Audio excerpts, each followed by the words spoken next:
Hello and welcome back to the channel. Today we are here with a throwback movie review. Deadpool 2 is coming out this week, so we wanted to rewind and go back to Deadpool 1 and let you know our thoughts on it. If you have never heard of this movie before, which I would be pretty surprised, it stars Ryan Reynolds as Deadpool, and we get his origin story about how he came to be the anti-hero that he is. This is going to be a spoiler-free review, so if you haven't watched the movie yet, you are safe here. So let's get right into characters, starting with the main character, and that is Deadpool, played by Ryan Reynolds. This is a passion project of Ryan Reynolds. It is something that he has put his own personal money into and has championed to get produced for years. And he does a bang-up job playing this character. I think he embodies the character perfectly, and it's just a complete 180 from Green Lantern. Yeah. Or the last time he played Deadpool in X-Men Origins Wolverine. I don't hate that movie like everyone does, but I agree, his Deadpool in this is much better than that one. Because in that one, I wouldn't even consider him like a Deadpool. Oh, gosh. He's like a weird, generic mercenary. But anyways. Yeah, let's not get hung up on X-Men Origins Wolverine, which is very easy to do. And we'll keep going through the character list.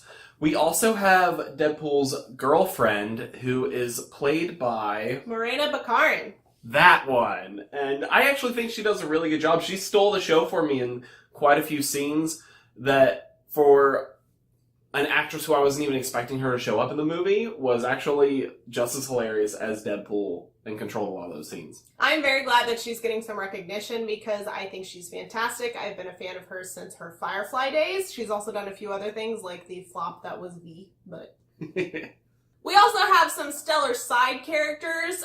We have a TJ Miller who plays his bar friend. TJ Miller is TJ Miller. We don't need to talk about him. And then we have the cabbie who also steals the show. I don't know his name off the top of my head, but he's fantastic. I'm very glad he's going to be in the second one, as indicated by the trailers. And we also have some other guests as well that we're not going to talk about in detail. Just because it was such a surprise for me to see some of those characters in the movie, so we decided that we didn't want to mention them now, because if for some reason you haven't seen this film... Or the trailer for number 2. It's a fun surprise. Overall, though, the characters in this movie are pretty awesome. We have a villain as well who was pretty good. He wasn't my favorite villain, but I think for this movie, it was fine because it focused more on the protagonist than the antagonist, and so I think it was okay to have somewhat of a generic villain. Yeah, I think it was clear that this movie was trying to be more of a fun, enjoyable ride, and for that you don't necessarily need a super intense villain. And I think he does his job as much as he needs to. I will say, for an origin story, a superhero origin story, can we call him a superhero? A comic book origin story.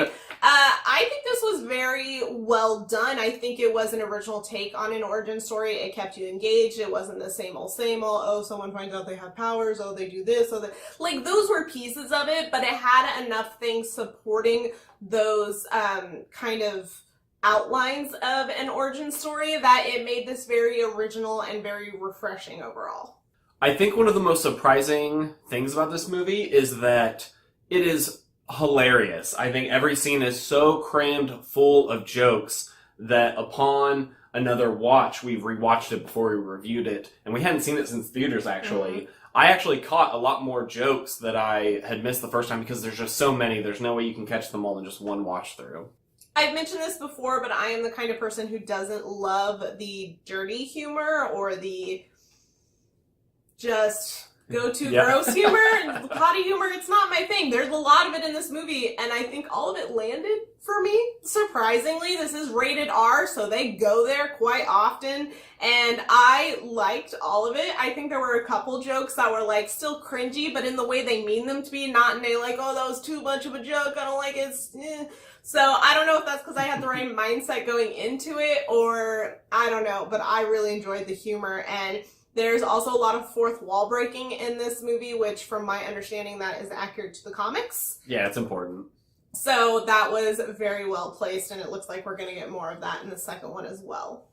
Speaking of comic accuracy, the tone of this movie really nails Deadpool's character, and with that humor, there are plenty of dark moments as well, and there are lots of moments where you really feel for these characters, where they get dark, where they get violent and angry, and where they're willing to drop the humor, maybe for like 20 seconds before they jump back into it. And I think it really hits the tone for Deadpool that's so important, that he's like hilarious, a little random, not too random, but also really dark, because he is a murderer and a killer as well. Overall, when Deadpool first released, I think that we are kind of in a slump for superhero movies. They started to slow down and get a little derivative, and I think this was such a mix-up and unexpected for like an R-rated superhero film that was hilarious and enjoyable and very consumable as well. It wasn't trying to be, I guess, more than it is as a superhero movie, and it definitely shows in its quality and was pretty refreshing.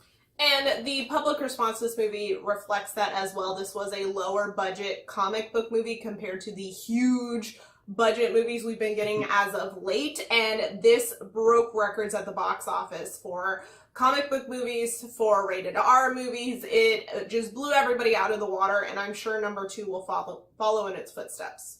So that wraps up our thoughts for Deadpool number 1. Let's talk about our expectations for Deadpool number 2. I think we are going to get a bigger budget film. I think that's confirmed. So hopefully we will see some grander fights and set pieces, although I think that the way this is written and directed doesn't need it, but I think it'll add some spice to it. I am so excited for this film. Why? Because of Cable? Okay, number 1, because of Cable, because, not to go back to the comics all the time, but everyone knows that the best run of comics, if you're unaware of this, for Deadpool, is actually Deadpool and Cable, and it's a hilarious run. Aren't they friends in the comics? No? Ish. Okay, I don't know. Yes, but no. But yes. But also no. And it's a great run, and I'm excited to see him here. I think, not to spoil anything, I think by the end he may become an ally to them. But I'm excited for him. I'm also excited for X-Force, because I've wanted an X-Force movie for forever. It's basically like the cooler version of X-Men. And I think that this version of X-Force is going to end up being hilarious. Not quite what I expected from an X-Force film, but I'm really looking forward to it. It looks great. Speaking of Cable, I am very excited for Josh Brolin to be doing more things. He was stellar as Thanos in Infinity War. We will link our review talking about that. But he's been great in things before this, but he has been all over the place this year in theaters. And so I'm very excited to see what he brings to the table in this movie. So we really enjoyed this movie. We think it's great. We're looking forward to the second one. But what did you guys think? Let us know down in the comments below if you've seen Deadpool. I hope you have. If not, go watch it. But let us know what you guys thought of this film and what your expectations or hopes are for the second one. We're really excited to talk to you and see what you guys have to say. And if you enjoyed this video, please subscribe. We have a ton of different content, and we'll have a Deadpool 2 review coming to you as soon as we see it, once it releases. And if you want to see some of our videos we already have up, you guys can click right over there, and we'll see you next time.